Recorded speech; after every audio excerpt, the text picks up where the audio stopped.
আপনারা স্ক্রিনে একটি ভিডিও দেখছেন যে কবুতরের মুখে তাবিজ।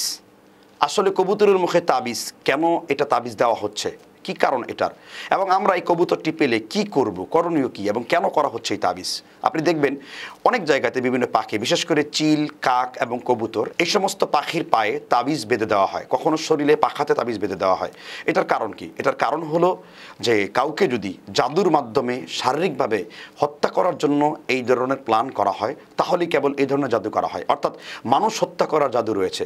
জাদুকররা বিভিন্ন শয়তানের সাথে, ডাকিনীর সাথে বিভিন্ন রকমের অপবিত্রতা করে সাধারণত একটি সময় বা মেয়াদ দিয়ে এই ধরনের জাদু করা হয়। আর আমরা অনেকে মনে করতে পারি যে এই ধরনের জাদু কী ধরনের ক্ষতি হতে পারে। এই ধরনের জাদুর কারণে মানুষ একেবারে মৃত্যুর দরজায় চলে যেতে পারে। আল্লাহ সুবহানাহু ওয়া তাআলা এমনটি কুরআন কারিমে সূরা বাকারার 102 নম্বর আয়াতে বলেছেন যে অত্তাবাউ মা তাতলু শায়াতিন আলা মুলকি সুলাইমান ওয়া মা কাফারা সুলাইমান ওয়ালাকিন্না শায়াতিনা কাফারু ইউআল্লিমুনা আন-নাসা সিহর।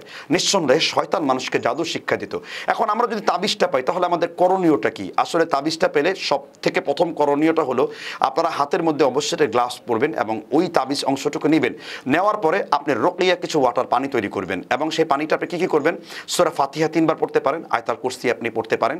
এরপরে কমন আয়াত সূরা ইউনূসের ওই আয়াতটি ফালাম্মা ক্বালা মূসা মা জিতুম বিহি সিহর। এরপরে সূরা আরাফের 121 নম্বর আয়াতটি ওয়া আওহাইনা ইলা মূসা আন আলক। এরপরে আপনি সূরা ফালাক এবং সূরা নাস, এগুলো কমন জাদু নষ্ট করার রকিয়ার আয়াত।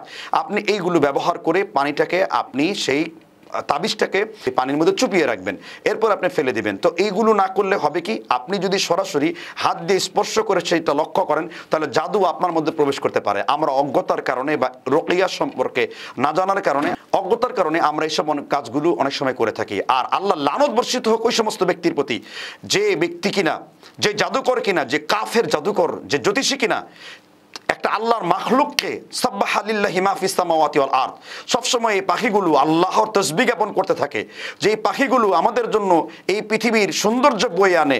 আল্লাহ রাসূল বলেছেন মাল্লাম ইয়ারহামুল্লাহ ইয়ারহামুন নাস, যে ব্যক্তি কোনো বিষয়ের উপরে, কোনো বস্তুর উপরে রহম করে না, আল্লাহ তার উপর রহম করেন না।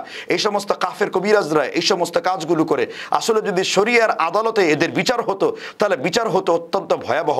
এই জন্য আসুন আমরা নিজেদের মধ্যে ধর্মীয় চিন্তা ফিরিয়ে আনি আর আমরা কোরআন সুন্নাহর চিকিৎসা পদ্ধতি রকিয়া আর শরিয়ার প্রতি মনোযোগ দেই। এই ব্যাপারে জ্ঞান অর্জন করি। জ্ঞান অর্জন না করলে পরে আমাদের আশেপাশের অনেক ব্যক্তিরা এই সমস্ত মহামারীতে ছড়িয়ে পড়তে পারে আর এগুলো ডেকে আনতে পারে অত্যন্ত ভয়ঙ্কর বিপদ।